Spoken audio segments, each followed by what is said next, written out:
Raja-Raja 19. Elia ke Gunung Horeb.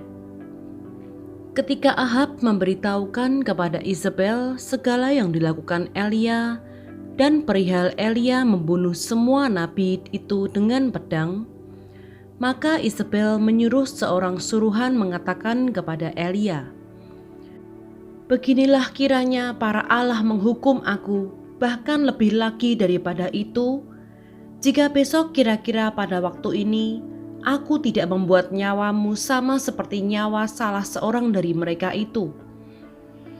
Maka takutlah ia, lalu bangkit dan pergi menyelamatkan nyawanya. Dan setelah sampai ke Beersheba, yang termasuk wilayah Yehuda, ia meninggalkan bujangnya di sana. Tetapi ia sendiri masuk ke padang gurun sehari perjalanan jauhnya, lalu duduk di bawah sebuah pohon arar. Kemudian ia ingin mati, katanya, "Cukuplah itu. Sekarang ya Tuhan, ambillah nyawaku, sebab aku ini tidak lebih baik daripada nenek moyangku." Sesudah itu ia berbaring dan tidur di bawah pohon arar itu. Tetapi tiba-tiba seorang malaikat menyentuh dia serta berkata kepadanya, "Bangunlah, makanlah." Ketika ia melihat sekitarnya, maka pada sebelah kepalanya ada roti bakar dan sebuah kendi berisi air. Lalu ia makan dan minum, kemudian berbaring pula. Tetapi malaikat Tuhan datang untuk kedua kalinya dan menyentuh dia serta berkata, "Bangunlah, makanlah, sebab kalau tidak, perjalananmu nanti terlalu jauh bagimu." Maka bangunlah ia, lalu makan dan minum, dan oleh kekuatan makanan itu ia berjalan 40 hari 40 malam lamanya sampai ke gunung Allah, yakni Gunung Horeb. Allah menyatakan diri di Gunung Horeb. Di sana masuklah ia ke dalam sebuah gua dan bermalam di situ. Maka firman Tuhan datang kepadanya demikian, "Apakah kerjamu di sini, hai Elia?" Jawabnya, "Aku bekerja segiat-giatnya bagi Tuhan Allah semesta alam, karena orang Israel meninggalkan perjanjianmu, meruntuhkan mezbah-mezbahmu, dan membunuh nabi-nabimu dengan pedang. Hanya aku seorang dirilah yang masih hidup, dan mereka ingin mencabut nyawaku." Lalu firman-Nya, "Keluarlah dan berdiri di atas gunung itu di hadapan Tuhan." Maka Tuhan lalu, angin besar dan kuat yang membelah gunung-gunung dan memecahkan bukit-bukit batu mendahului Tuhan. Tetapi tidak ada Tuhan dalam angin itu. Dan sesudah angin itu datanglah gempa. Tetapi tidak ada Tuhan dalam gempa itu. Dan sesudah gempa itu datanglah api. Tetapi tidak ada Tuhan dalam api itu. Dan sesudah api itu datanglah bunyi angin sepoi-sepoi basah. Segera sesudah Elia mendengarnya, ia menyelubungi mukanya dengan jubahnya, lalu pergi keluar dan berdiri di pintu gua itu. Maka datanglah suara kepadanya yang berbunyi, "Apakah kerjamu di sini, hai Elia?" Jawabnya, "Aku bekerja segiat-giatnya bagi Tuhan Allah semesta alam, karena orang Israel meninggalkan perjanjianmu, meruntuhkan mezbah-mezbahmu, dan membunuh nabi-nabimu dengan pedang. Hanya aku seorang dirilah yang masih hidup, dan mereka ingin mencabut nyawaku." Firman Tuhan kepadanya, "Pergilah, kembalilah ke jalanmu, melalui padang gurun ke Damsyik, dan setelah engkau sampai, engkau harus mengurapi Hazael menjadi raja atas Aram. Juga Yehu, cucu Nimsi, haruslah kau urapi menjadi raja atas Israel, dan Elisa bin Safat dari Abel Mehola harus kau urapi menjadi nabi menggantikan engkau. Maka siapa yang terluput dari pedang Hazael akan dibunuh oleh Yehu, dan siapa yang terluput dari pedang Yehu akan dibunuh oleh Elisa. Tetapi aku akan meninggalkan 7.000 orang di Israel, yakni semua orang yang tidak sujud menyembah Baal dan yang mulutnya tidak mencium dia." Elisa terpanggil. Setelah Elia pergi dari sana, ia bertemu dengan Elisa bin Safat yang sedang membajak dengan 12 pasang lembu, sedang ia sendiri mengemudikan yang ke-12. Ketika Elia lalu dari dekatnya, ia melemparkan jubahnya kepadanya.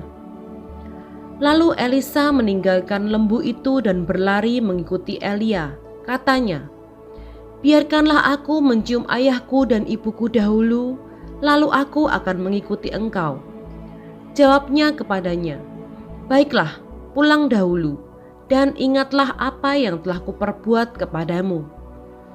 Lalu berbaliklah ia daripada Elia, ia mengambil pasangan lembu itu, menyembelihnya, dan memasak dagingnya dengan bajak lembu itu sebagai kayu api.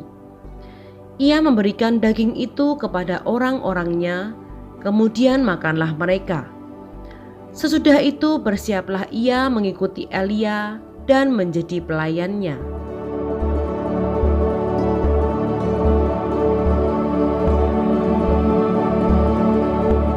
1 Raja-Raja 20.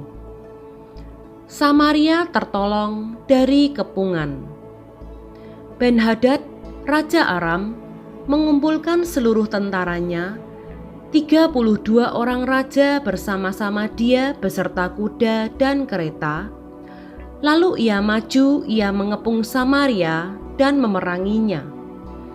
Kemudian ia mengirim utusan ke kota itu kepada Ahab, Raja Israel, dengan pesan, "Beginilah pesan Ben-Hadad, emasmu dan perakmu adalah milikku, dan juga istri-istri dan anak-anakmu yang cantik-cantik adalah milikku."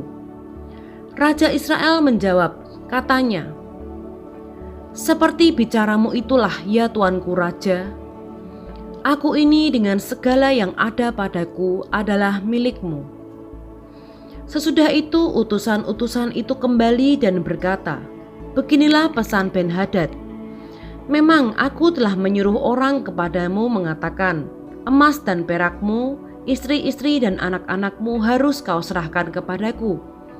Tetapi besok kira-kira pada waktu ini, aku akan menyuruh pegawai-pegawaiku kepadamu, dan mereka akan menggeledah rumahmu dan rumah pegawai-pegawaimu, maka segala yang mereka lihat dan ingini akan mereka ambil dan mereka bawa."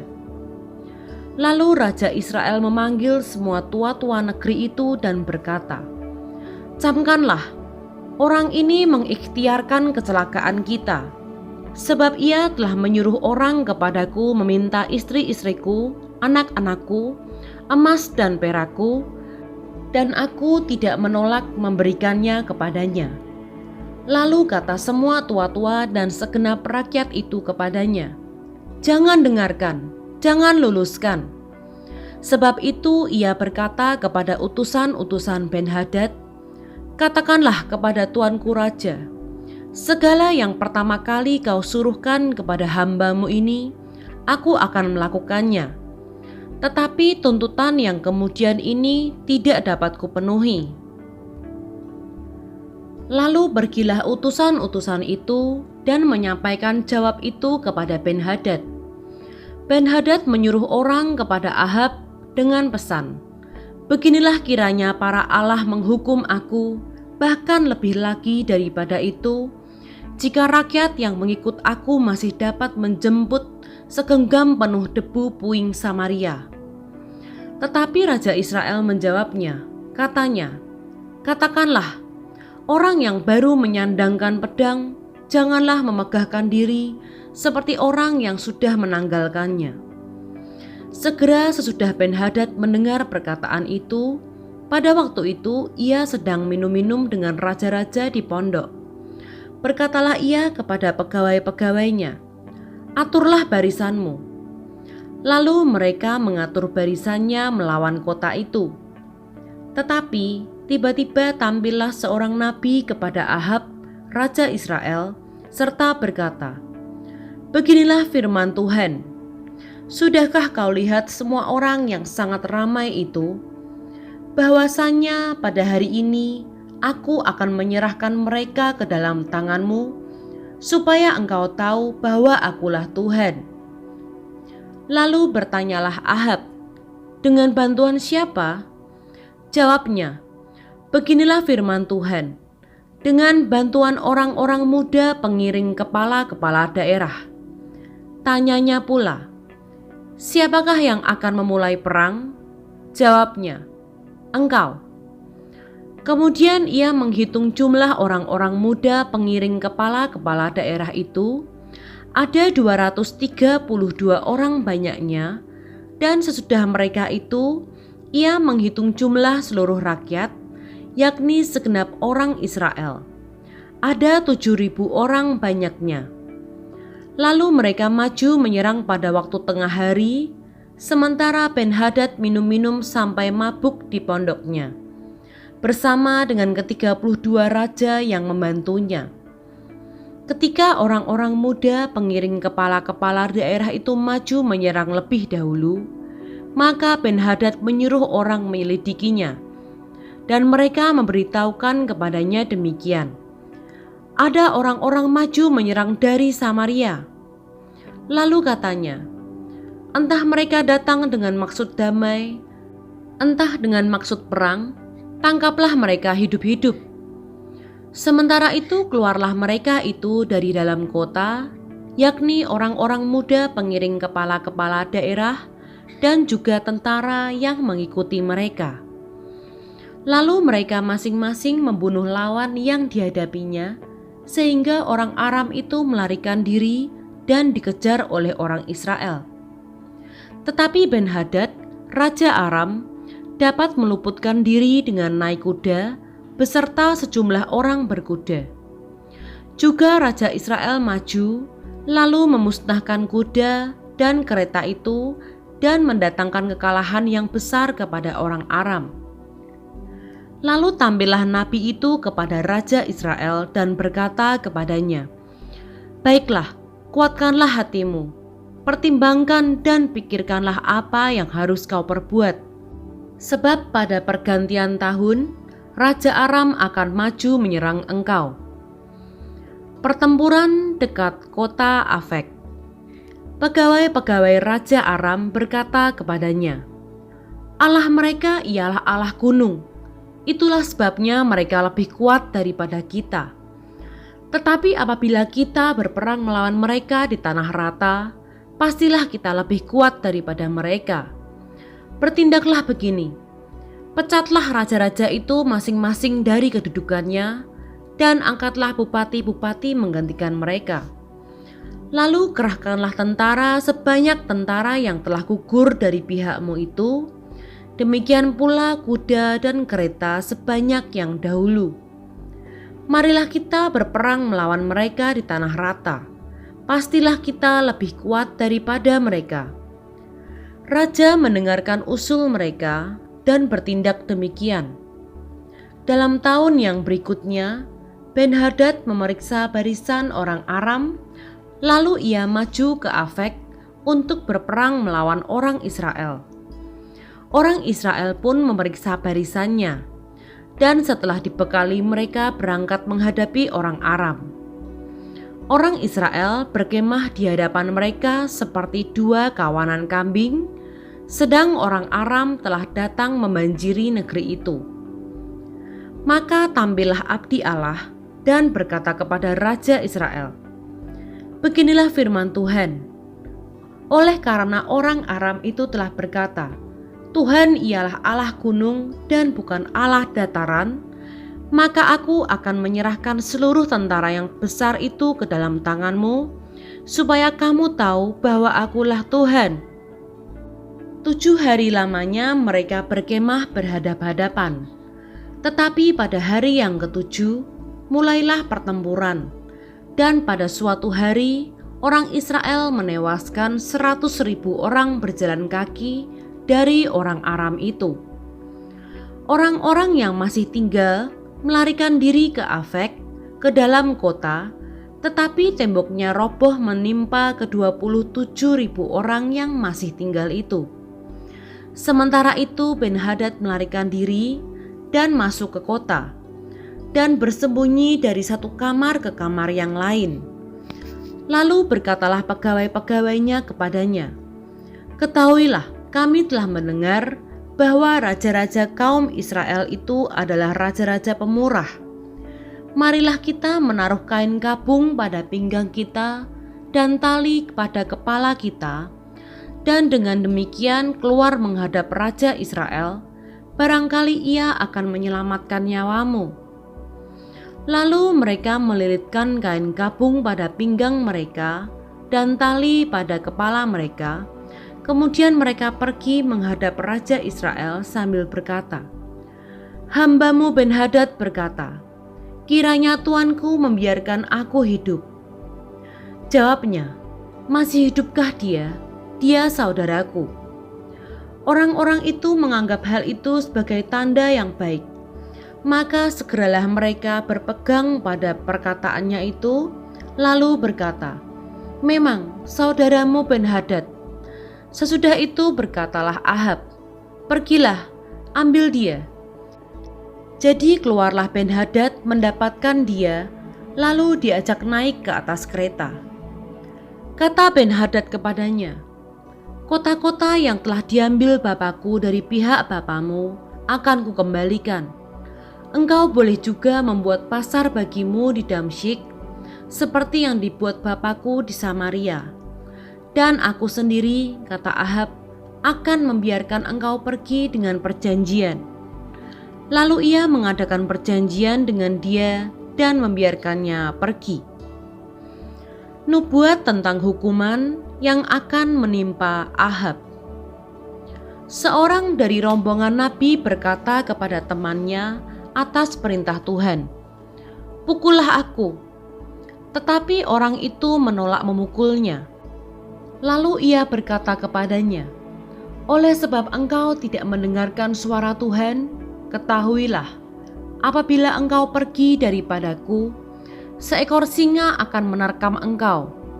Dan ketika orang itu pergi daripadanya, maka seekor singa bertemu dengan dia, lalu menerkam dia.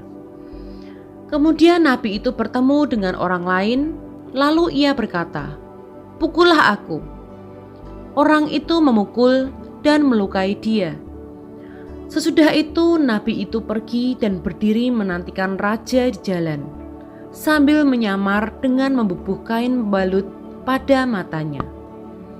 Pada waktu raja lewat, ia mengadukan halnya kepada raja. Katanya, "Ketika hambamu ini maju ke tengah pertempuran, tiba-tiba ada seorang meninggalkan barisan dan membawa seorang kepadaku sambil berkata, 'Jagalah orang ini. Jika ia hilang dengan cara bagaimanapun juga, maka nyawamu adalah ganti nyawanya, atau engkau harus membayar setalenta perak.' Ketika hambamu ini repot sana-sini, orang itu menghilang. Kemudian Raja Israel itu berkata kepadanya, 'Begitu jugalah hukumanmu, engkau sendiri telah menetapkannya.' Lalu segeralah ia membuka kain pembalut itu dari matanya, sehingga Raja Israel mengenali dia sebagai seorang dari rombongan nabi. Kata nabi itu kepadanya, 'Beginilah firman Tuhan, oleh karena engkau telah membiarkan lolos orang yang dikhususkan bagiku untuk ditumpas, maka nyawamu adalah ganti nyawanya, dan rakyatmu ganti rakyatnya.' Lalu Raja Israel pergi ke istananya dengan kesal hati dan gusar. Maka sampailah ia di Samaria.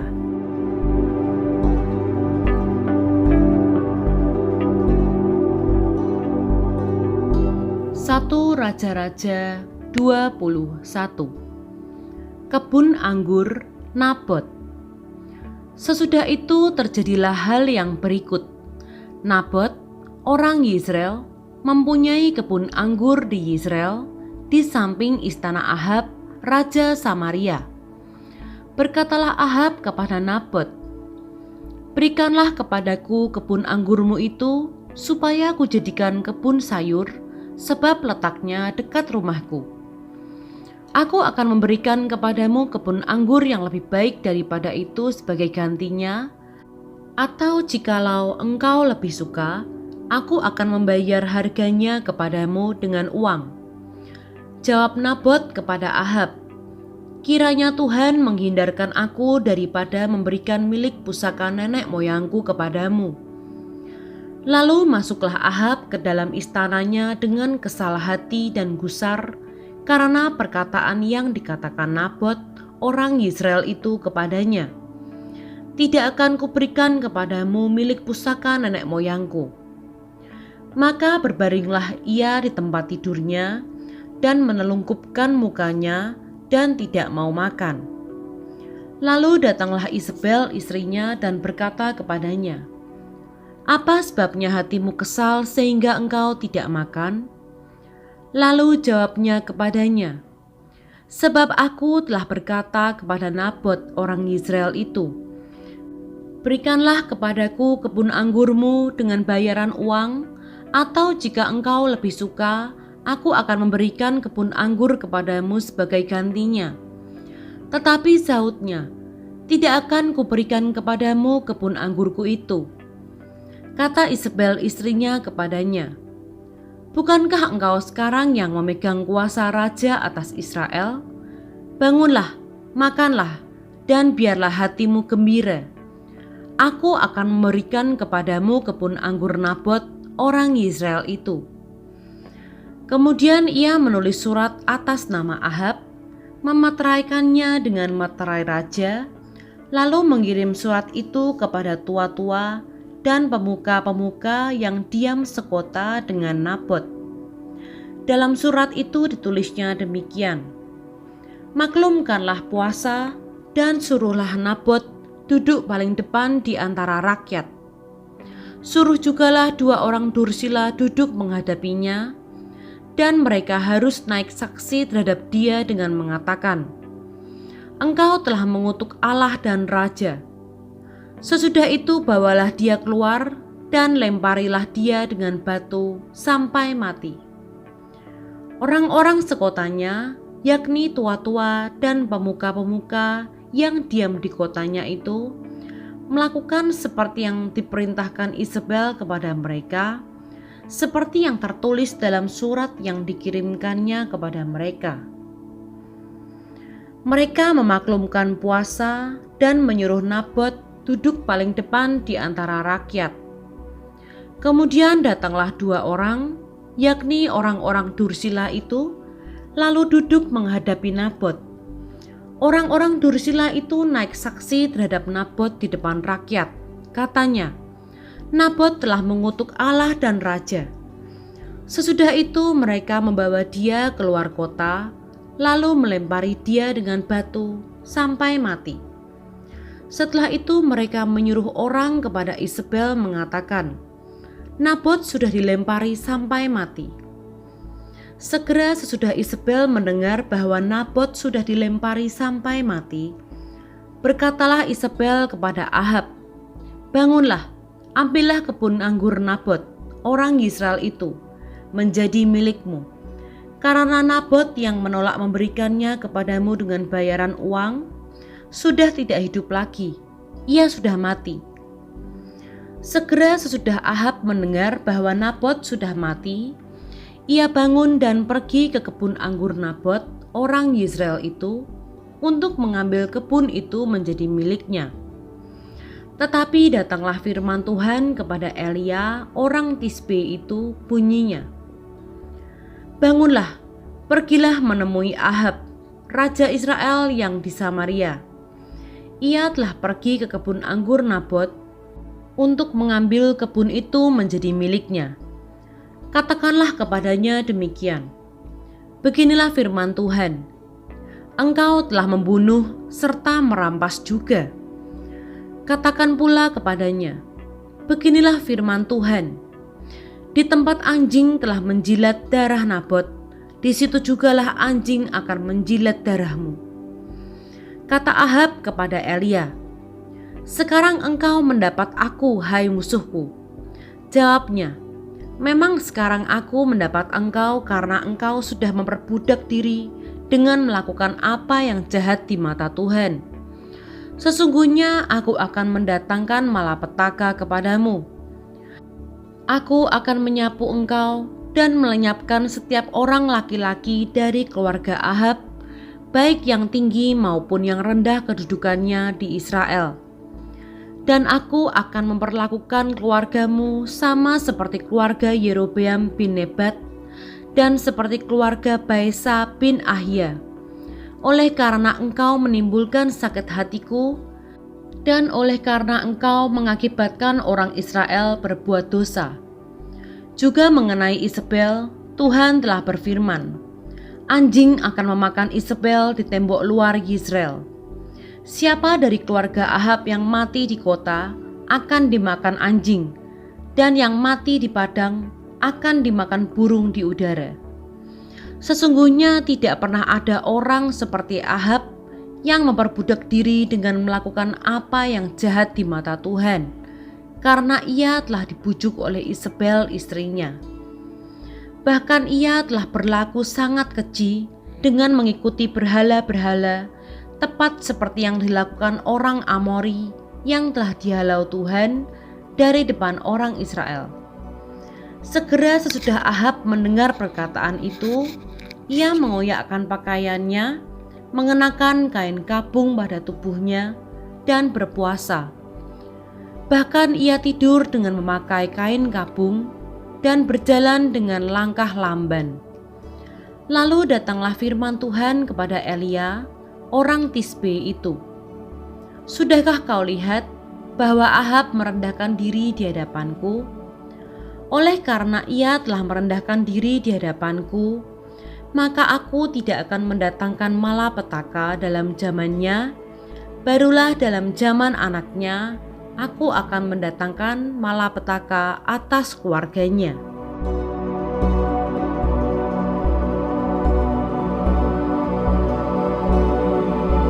1 Raja-Raja 22. Ahab memerangi Ramot Gilead. Nabi Tuhan berhadapan dengan nabi-nabi palsu.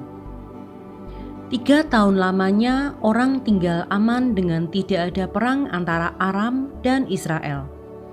Pada tahun yang ketiga, pergilah Yosafat, Raja Yehuda, kepada Raja Israel. Berkatalah Raja Israel kepada pegawai-pegawainya, "Tahukah kamu bahwa Ramot Gilead sebenarnya milik kita? Tetapi kita tinggal diam saja dan tidak merebutnya dari tangan raja negeri Aram." Lalu katanya kepada Yosafat, "Maukah engkau pergi bersama-sama aku untuk memerangi Ramot Gilead?" Jawab Yosafat kepada Raja Israel, "Kita sama-sama, aku dan engkau, rakyatku dan rakyatmu, kudaku dan kudamu." Tetapi Yosafat berkata kepada Raja Israel, "Baiklah, tanyakan dahulu firman Tuhan." Lalu Raja Israel mengumpulkan para nabi, kira-kira 400 orang banyaknya. Kemudian bertanyalah ia kepada mereka, "Apakah aku boleh pergi berperang melawan Ramot Gilead, atau aku membatalkannya?" Jawab mereka, "Majulah, Tuhan akan menyerahkannya ke dalam tangan raja." Tetapi Yosafat bertanya, "Tidak adakah lagi di sini seorang nabi Tuhan, supaya dengan perantaraannya kita dapat meminta petunjuk?" Jawab Raja Israel kepada Yosafat, "Masih ada seorang lagi yang dengan perantaraannya dapat diminta petunjuk Tuhan. Tetapi aku membenci dia, sebab tidak pernah ia menubuatkan yang baik tentang aku, melainkan malapetaka. Orang itu ialah Mika bin Yimla." Kata Yosafat, "Janganlah raja berkata demikian." Kemudian Raja Israel memanggil seorang pegawai istana, katanya, "Jemputlah Mika bin Yimla dengan segera." Sementara Raja Israel dan Yosafat, Raja Yehuda, duduk masing-masing di atas tahtanya dengan pakaian kebesaran, di suatu tempat pengirikan di depan pintu gerbang Samaria, sedang semua nabi itu bernubuat di depan mereka. Maka Zedekia bin Kenaana membuat tanduk-tanduk besi lalu berkata, "Beginilah firman Tuhan, dengan ini engkau akan menanduk Aram sampai engkau menghabiskan mereka." Juga semua nabi itu bernubuat demikian. Katanya, "Majulah ke Ramot Gilead, dan engkau akan beruntung. Tuhan akan menyerahkannya ke dalam tangan raja." Suruhan yang pergi memanggil Mika itu berkata kepadanya, "Ketahuilah, nabi-nabi itu sudah sepakat meramalkan yang baik bagi raja. Hendaklah engkau juga berbicara seperti salah seorang daripada mereka dan meramalkan yang baik." Tetapi Mika menjawab, "Demi Tuhan yang hidup, sesungguhnya apa yang difirmankan Tuhan kepadaku, itulah yang akan kukatakan."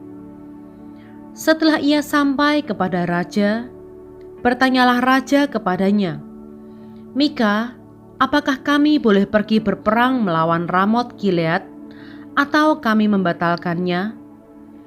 Jawabnya kepadanya, "Majulah, dan engkau akan beruntung, sebab Tuhan akan menyerahkannya ke dalam tangan raja."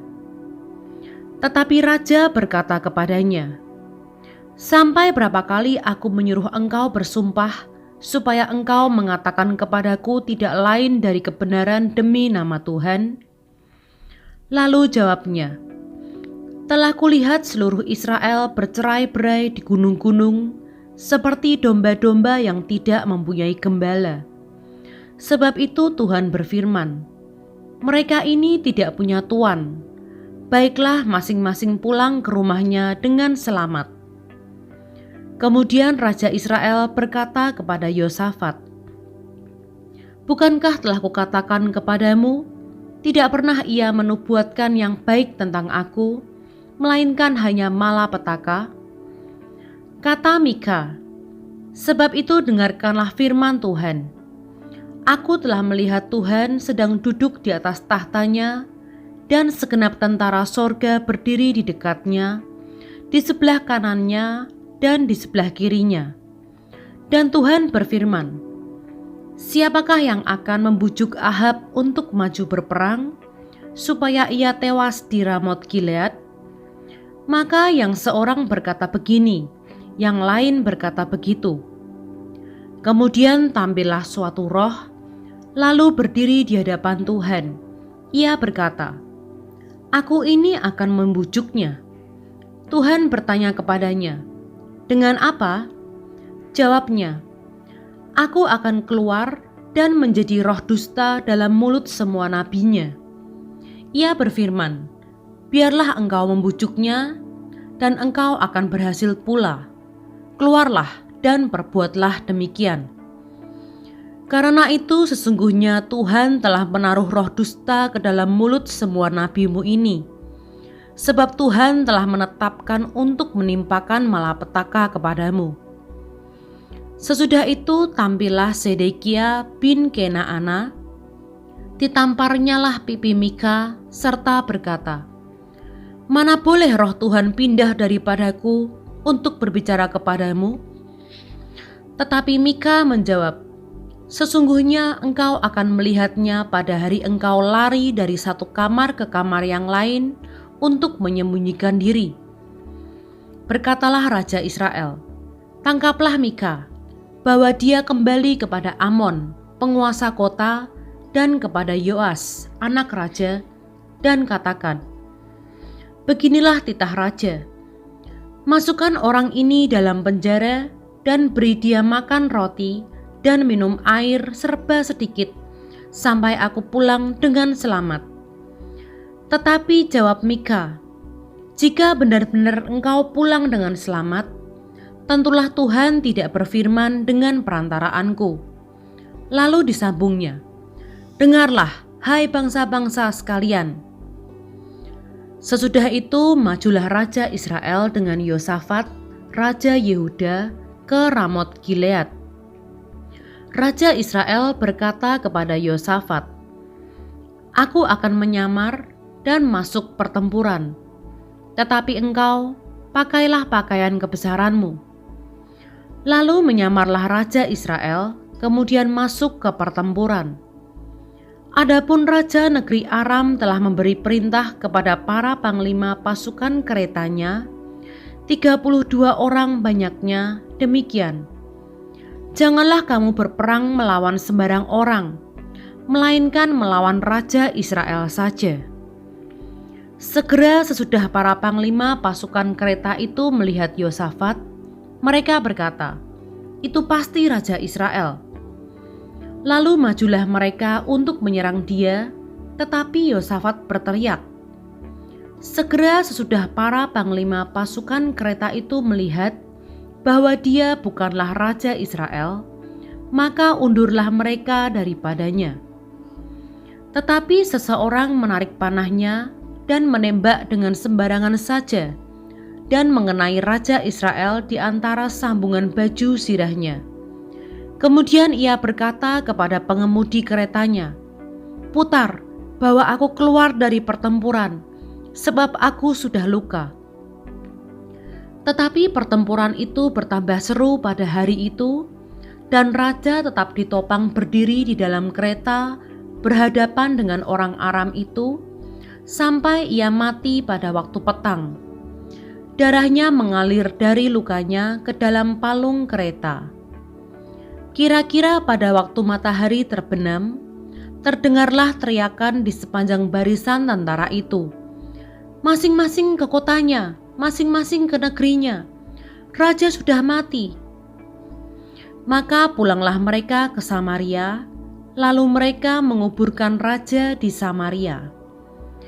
Ketika kereta itu dicuci di tepi telaga Samaria, maka darah raja dijilat anjing.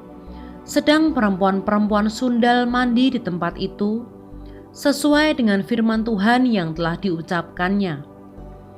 Selebihnya dari riwayat Ahab dan segala yang dilakukannya, serta istana gading dan segala kota yang didirikannya, bukankah semuanya itu tertulis dalam kitab sejarah raja-raja Israel?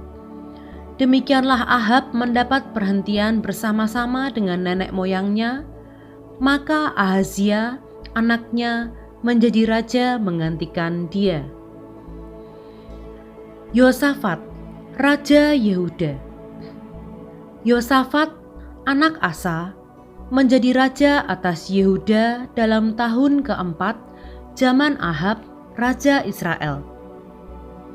Yosafat berumur 35 tahun pada waktu ia menjadi raja, dan 25 tahun lamanya ia memerintah di Yerusalem. Nama ibunya ialah Azubah, anak Silhi.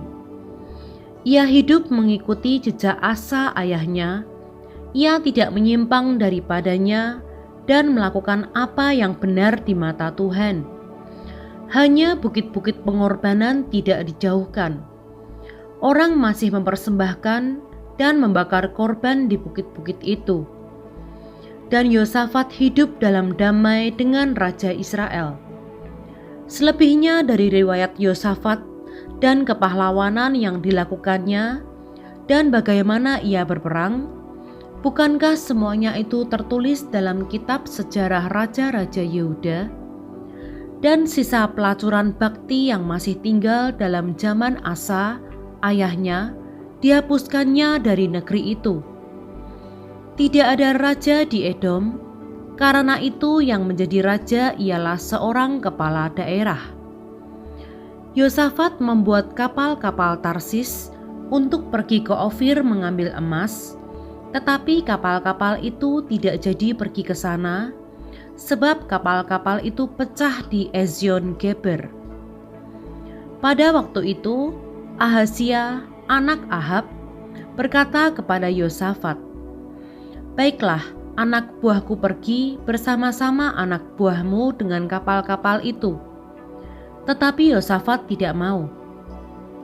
Kemudian Yosafat mendapat perhentian bersama-sama dengan nenek moyangnya, dan ia dikuburkan di samping nenek moyangnya di kota Daud, bapa leluhurnya. Maka Yoram, anaknya, menjadi raja menggantikan dia. Ahazia, raja Israel. Ahazia, anak Ahab, menjadi raja atas Israel di Samaria dalam tahun ke-17 zaman Yosafat, raja Yehuda, dan ia memerintah atas Israel 2 tahun lamanya. Ia melakukan apa yang jahat di mata Tuhan dan hidup menurut kelakuan ayahnya dan ibunya, dan Yerobeam bin Nebat yang telah mengakibatkan orang Israel berdosa. Ia beribadah kepada Baal dan sujud menyembah kepadanya, dan dengan demikian ia menimbulkan sakit hati Tuhan Allah Israel, tepat seperti yang dilakukan ayahnya.